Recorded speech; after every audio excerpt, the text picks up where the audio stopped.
Ooh. Hello, weirdos. Today is very, very, very exciting. And that is because the Goodreads Choice Awards have been released. It is so fucking cold in my apartment, so I'm wearing these. Guess who else we have here? The baby. Look at her. She's so cute. All right.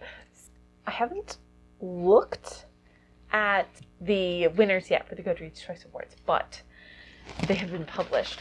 So let's just cut the bullshit and get straight into it. So I'm going to screen record. My computer is down here. So if I'm looking down, it's because I'm looking at my computer. Okay, so what I want to show you is this spreadsheet that I put together that has all of the possibilities. There's gaps in it because there was 20 and then it was narrowed down to 10. So I have gone through and I have highlighted all of the ones that I've put on my want to read list that I thought would be interesting. So since this year, I'm going to be reading the winner, and one book that I find interesting, this is how I chose to do it, and we together, we're going to be choosing the book that I read. Not together, I mean, I'm still going to choose it, but I'm going to choose it live for you. So let's get into the winners. I did briefly glance at it, but I only saw that Sally Rooney won the fiction one, and I have feelings. Let's look up best fictions. We have the winner is Beautiful World. Where Are You? This is by Sally Rooney. I'm low-key disappointed. I don't really jive with Sally Rooney's work. I read Normal People last year, and it was not my thing. Yeah, so let's go back to my spreadsheet. So, woohoo, I'm gonna get to read that one. I'm just out of curiosity, which one won second place? Title A for Aunties. So, let's see. Okay, so the ones that I identified as the ones that I'd be interested in reading are Detransition Baby, Dial A for Aunties, and Once There Were Something. I think what I'm going to do, and I should be writing this down, the book that I think that I'm going to choose for the fiction one, the additional one to read, even though I think Detransition Baby and Dial A for Aunties sound really, really fun, I'm gonna go with Once There Were Wolves. And I'm doing that, so I'm going with this one, Once There Were Wolves, for the sole reason that it is available, the audiobook is available everywhere.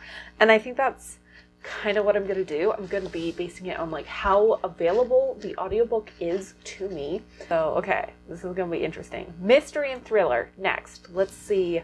Okay, the last thing he told me, I don't know anything about this book. This is by Laura Dave. This is mother and stepdaughter try to unwind a lethally knotted secret. Okay, cool. The note clearly refers, there's a note, cryptic message. Okay, cool. Just kind of want to say, wow, I'm really surprised Stephen King didn't win. I mean, he is in this category. Like, wow. He did get third place though, so it's not too shabby. I mean, I think people are just realizing that Stephen King is not necessarily the peak of horror or mystery, but we'll see when we get to the horror category, because I think he has a book in there too. So let's look at the options that I gave myself for mysteries. So the last thing is the winner. So automatically, this one cannot be one that we read. Okay, so our options are for mystery thriller, for the other ones I'm going to choose, are Harlem Shuffle, Arsenic and Adobo, Apples Never Fall, and The Push. Harlem Shuffle is Colson Whitehead, so that sounds really, really good. Arsenic and Adobo sounds really fun. Apples Never Fall doesn't really seem too interesting in comparison to all of the other ones, so let's not do that one. And The Push, I also heard, was a little bit interesting. So let's look at which one. I think when you get to a situation like this, let's read the little gap like thingies and then make a decision. Okay, so the first one we have The Push. Tense psychological drama about the making and breaking of a family. Okay. Arsenic and Adobo. Culinary cozy sharp humor, delectable dishes. Okay, and oh my god, they're all right there. Okay. 2-time Pulitzer I think what I'm going to do in this case, because all of them sound really, really good, I think I'm going to go with the one that got the highest most votes, because they all seem pretty interesting to me. So in this case, we're going to go with The Push by Ashley Audrine. Let me write that down. Okay, so let's go to the next category. Historical fiction. Ooh, who's going to win? Malibu Rising. Okay, interesting. Okay, let me say this. I'm so glad that a World War II one didn't win. Because, oh my god, I did not want to read one of those. So this Malibu Rising seems like it's going to be about the Rival Clan's legendary summer party in Malibu. It's quickly going off the rails. Ode to 1980s explorers. Okay, that could be interesting. I think with these historical fictions, there was a lot of ones that I thought was interesting. Going based off of the availability, Dictionary Lost Words is not on there. The Yellow Wife is also eliminated. The two that we have left are the Lost Apothecary and the Personal Librarian by Mary Benedict. And I think the Personal Librarian is a Holocaust one. Let's go back here and look. Little known, Personal Librarian, the most powerful woman in New York. Okay, it doesn't look like it's a Holocaust one based off of what we're seeing. However, the other one, the Apothecary one, or is it number one, got higher, and yeah, it just looks slightly more interesting. A female apothecary secretly dispenses poisons to liberate women from the men who have wronged them. That just sounds way more interesting to me. All right, writing that down. This all might get really fucked based on who wins the debut novel category. But let's go to fantasy. I'm nervous. I don't want to look at it. Oh, fuck! Of course, Sarah J. Maas won because it's fucking Sarah J. Maas. So, this is a fourth book in a series. And I kind of don't want to read anything else Sarah J. Maas has written because I was queer baited by the last one. So I think I'm going to veto this winner. And what that means in the context for reading this is that I am not going to read this. I'm going to read the one that, won the next thing. So it was Under the Whispering Door. Damn. I'm so angry. I have feelings. Because I don't want to read Sarah J. Maas's work. Any more of it, and this is like the fourth book in a series, and I'm sorry, I'm just not into fairy porn. I'm so sorry. The baby's mad too. She's like, why fairy porn? So I'm not gonna read that one. I think I will let myself do that because it's just fourth book in the series, too much, and I'm just 0% interested. Okay, so let's look at the other ones in fantasy that I was interested in. So I have A Crown of Gilded Bones, which is, I actually have on my bookshelf right here. It's this guy. This is the third book in like the whatever thing is. So I think, not that I'm saying that nothing else looks interesting, but I think I'm going to go with this one because I already have it checked out from the library and I already have it on Audible. So that's the one that I'm going to read as like the runner-up. Sorry, but like that's not to say that the other ones I won't read at some point. Damn, I mean, it's so unsurprising that Sarah J. Maas won, but all right, let's look at romance. Oh. I had that reaction because I read Emily Henry's book last year because it won last year and I just didn't like it. But that's fine. We can read The People We Meet on Vacation, and I'm sure it will be fine. What is this about? It's about two best friends who've been best friends forever. I think they have a falling out. They get back together and then be friends again, and then I think romance happens. So maybe we'll see. So let's look at the options that I picked out that I thought would be interesting. So let's get rid of the ones that is not available everywhere. So we're left with 7 Days in June, The Love Hypothesis, and One Last Stop. So I watched some videos about The Love Hypothesis, and that did not seem interesting to me. So I think I'm going to go with One Last Stop as the one that I read because it's queer, because there's lesbians, and I'm here for a sapphic love story. So that's what we're going to go with for the romance. Science fiction. What is it? Okay. Kind of unsurprising that Andy Weir won the Project Hail Mary. It was on my list of ones that I was interested in reading. So what's some of the other ones? Okay, so let's look at science fiction. So Project Hail Mary won, so that can't be an option. So we're left with Remote Control, End of Men, and Light from Uncommon Stars. So let's read a little bit more about those. Remote Control, The End of Men, and Light from Uncommon Stars. The End of Men, this is a world where a virus stalks our male population. The Men is an electrifying, undefiable debut from remarkable new talent. Remote Control, adopted daughter of the Angel of Death. And then Light from Uncommon Stars. Good Omens meets The Long Way to a Small Angry Planet. Cursed Violins, Queer Alien Courtship. I'm gonna kind of have to go with The Light from Uncommon Stars because of the queerness, and I'm sorry, the cover just looks beautiful. Okay, horror. Let's see. I'm on Goodreads. The Final Girl Support Group. Okay. I heard mixed things about this. Again, Stephen King did not win. He's being dethroned. Damn. So I heard a little bit about this. It's a support group of like women who've like survived like almost horror story things. Yeah. I don't know what else to say about that. So horror. Let's pull up. So we have Crackle, but that's not available everywhere. And there are options. Okay.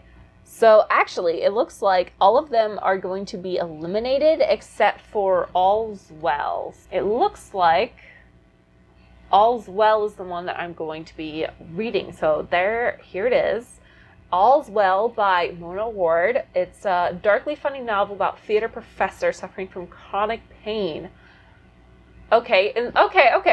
And he's staging the Scottish play. Okay. I can fuck with this. Okay, great.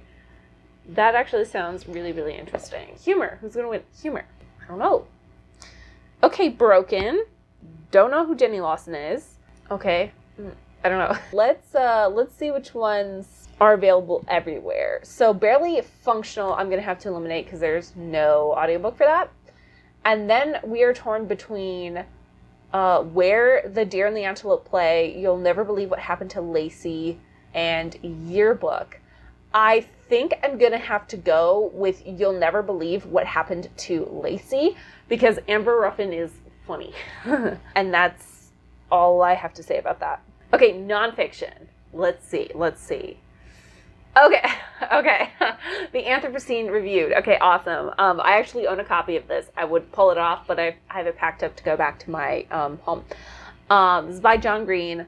No surprise there. I was already planning on reading this, so great. Awesome.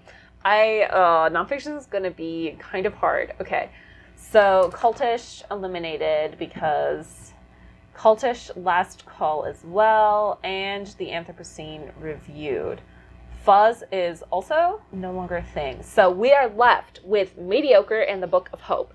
And so we have Mediocre, which is right here, and the Book of Hope. And I'm going to have to go with the Book of Hope because it's Shane Goodall.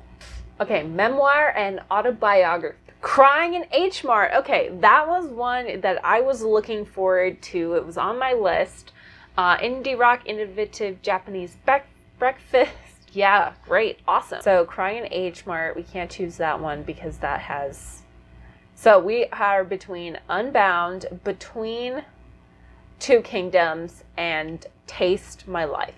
So I'm going to eliminate Taste right now because it's about Stanley Tucci. So we have Stanley Tucci's Taste, Between Two Kingdoms, and Unbound.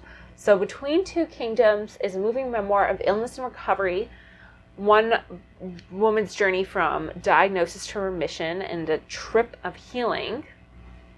Unbound. And the next is about the former activist behind the largest movement of the 20th century, her never before revealed life story of how she first came to say Me Too. Ooh, that is a good one. Both of them seem really good. I think I'm going to go with Between Two Kingdoms because it was ranked higher. And hearing a thing about the Me Too movement might just be a little bit too triggering. But maybe hearing about like a medical diagnosis, I don't know. But we're going to go with Between Two Kingdoms because it's ranked higher. Next, history and biography. Okay, great. What is it? Empire of Pain, the secret history of the Sackler dynasty. Okay. What is this? It's about the Sackler family. I don't know who those are. It's a aristocratic. So they are the people who did the whole OxyContin thing. Okay. So I do think that this book will be interesting. Okay, I didn't get that they were the OxyContin people. That's going to be interesting. Let's look at nonfiction. History. So the only ones I can eliminate are Come Fly, the aviation one. So we're we got like 5 choices. How am I going to choose? We got Codebreaker, How the World is Something, The Woman They Could Not Silence, The Doctor's Blackwell, and 400 Souls. So we have this one, The Woman They Could Not Silence, Codebreaker, and 400 Souls, and The Doctor's Blackwell. I'm going to go with choosing one of the 3 of the top, whether it be 400 Souls, Codebreaker, and The Woman They Could Not Silence. 1860s class between stories, Elizabeth Packard, mother of 6, facing her own battle. I really like Kate Moore's writing, but I just don't have a sense of what this book is going to be about. Codebreaker, god damn it. I think CRISPR is so interesting, and this is a biography all about the woman who invented CRISPR. So I think it's going to be a toss-up between that and 400 Souls. And this is an epoch defining a history of African America. It's the first to appear. 400 Souls is a chronological account, 400 back, told by 400 years. Okay. Both sound really, really good. But I think I'm going to have to go with Codebreaker because Codebreaker, I have been eyeing that book, and it might just give me an excuse to buy it because I have a problem. I mean, science, you really just, I can't go wrong with freaking science. Graphic novels. The winner is Lore Olympus, unsurprisingly. I'm actually really happy about that. This is by Rachel Smithy. I've been following the Lore Olympus webcomic, as you guys probably know. I've fallen off recently. I'm probably going to purchase this, if not have it gifted to me for the holidays. I've very unsubtly sent this to my siblings and was like, hey, I didn't know they made one of these. Kind of a hint, hint, nudge, nudge, please buy this for me. I think I kind of can't eliminate any of these based on whether or not they have audiobooks because it's graphic novels. So, but I'm going to go with, we can't do Lore Olympus because that one won. And I'm going to eliminate the Avatar one, even though Avatar is too close to my heart. But I want to do a deep dive and read all of the Avatar comics. And I don't know if the Avatar one will mess me up. It sounds weird. So we are between, I think, 2 queer stories. So we're between The Girl from the Sea, which is graphic novel about family romance and first love, I think, maybe, and Cheer Up. I think I'm going to have to go with The Girl from the Sea because I've been in a mermaid mood lately. Poetry. Okay, which one won? The Hill We Climb. Unsurprisingly. Yeah, that was not surprising. Super excited to read that one. So let's take that one off of the options. I remember sitting and listening to this as it was delivered in my classroom. Well, I was sitting in my classroom listening to it, and it was just really, really powerful. So the ones in... Oh, where did poetry go? It escaped. Okay. So the 2 that we have is Home is Not a Country and Me. So where is Home is Not a Country? Mesmerizing novel about family identity and finding yourself. And Moth. This is a debut YA. Okay, yeah, I think, or Moth, me. I think I'm going to have to go with Moth because, or me. I don't understand that, but the cover just looks really, really intriguing, and it is a YA novel in verse. So there you go. Debut novel. Which one won? The Spanish Love Deception? Are you freaking kidding me? Oh my god. Okay. The Spanish Love Deception, to my knowledge, does not have an audiobook, and maybe that has changed. But last time I checked, it did not. So that's going to be a pain in the fucking ass to read. I'm not going to choose which one to read until I see all the other ones. Because a lot of books, as you can see, I'm going to take off Lost Apothecary because I'm already reading that for something else. As you can see, like, all of the 5 that I want to read from this category are in other categories. So I'm going to see if... Oh, and I can also take off the push because I'm reading that. Yeah, we're going to hold out some hope for the YA sections, and we'll come back to debut. YA. Oh my god, thank God. First of all, Firekeeper's Daughter. It sounds really, really interesting. I've been eyeing it. The cover looks beautiful. It's about the struggles of a biracial young woman. She's half Native American, and it looks like she's Ojibwe. I'm so happy for Firekeeper's Daughter because I was looking at that. So it looks like, based off a process of elimination, the one I'm going to read for YA fiction is Concrete Rose by Angie Thomas, and that one is right here. Yeah. Revisits Garden Heights 17 years before. Ooh, so it's 17 years before Hate U Give. Poignant exploration of Black boyhood and manhood. That looks awesome. Now I can be nervous. Oh my goodness, thank God.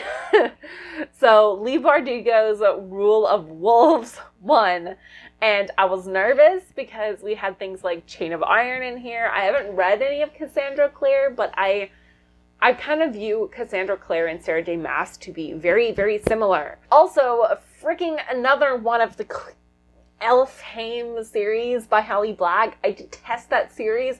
If that one won, I would have vetoed that. I'm sad that Iron Widow didn't win because I freaking loved it. I'm still going to choose a different book to read in this category. So I can take off Firekeeper's Daughter. So YA fantasy. So our choices are between The Gilded Ones or Iron Widow. Or not Iron Widow. Sorry, I misspoke. Our Violent Ends. Okay, looking back on here, even though The Gilded Ones isn't available at all of my libraries, Our Violent Ends is the second book in the series. And yes, I'm intending to read the first book in the series. I'm just not entirely sure if I want to... Well, I don't know how the series is going to go, and I don't want to put the added pressure of like having to read Our Violent Delights and then Our Violent Ends. I might wind up reading it anyway. Plus, The Gilded Ones just looks very interesting. So I'm going to go with The Gilded Ones. This one right there. This is a fear and anticipation of the blood ceremony, which determines if she will become a member of her village. Yeah. Okay. This one, let's predict middle grades and children's, Rick Riordan, yes, Daughters of the Deep. I hear this is a departure from the Percyverse, and that makes me excited. So yeah, I mean, okay, we all knew Daughter of the Deep was going to win. That leaves us with a couple of other options. So I could go with a couple. Mainly, I think Alone is only available on audiobooks, so on Audible, so let's eliminate that one.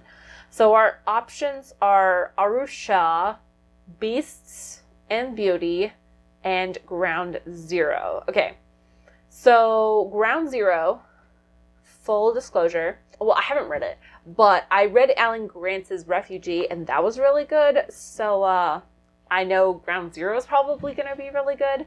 Let's take a look at this Beasts and Beauty. You think you know these stories, you're wrong. 12 Tales, okay. And then Arusha and her sisters, including one who claims to be the Sleeper's daughter. Okay. Oh, shit, I didn't even see that it was like the fourth in a series. Oh, crap. Okay, then. That kind of settles it. Well, I mean, it doesn't settle it. It's going to be between Beasts and Beauty and Ground Zero. I think I kind of want to go something for a little bit more lighthearted in this category. And I think that's going to be Beast and Beauty because, I mean, just 9/11, that just sounds really, really heavy. So I think I'm going to go with Beast of Beauty for this one. And I'm a sucker for a good fairy tale retelling. There we go. All right, let's go back to debut. So the Gilded Ones I'm reading. So we have She Who Became the Sun and Detransition Baby as our two options. So let's go back. Okay, so She Who Became the Sun. This is fantasy. Famine-stricken village, dusty yellow plain. 2 children are given 2 fates. A boy greatness, a girl nothingness. Okay. Oh, it's also set in China. Okay, Detransition Baby. Let's see if you can beat this. Detransition Baby. Whip Smart debut about 3 women, transgender girls, cisgender, lives cried after unsuspected pregnancy.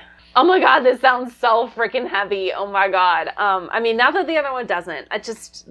Oh god. And it just sounds like very literary fiction. I'm gonna go with She Who Became the Sun because I kind of just prefer fantasy over literary fiction.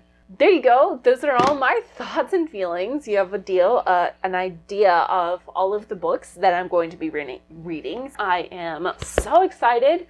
I think we got a really good mix. We'll see how it goes. All right, I will let you guys go. The baby is all curled up, and she's going to say goodbye.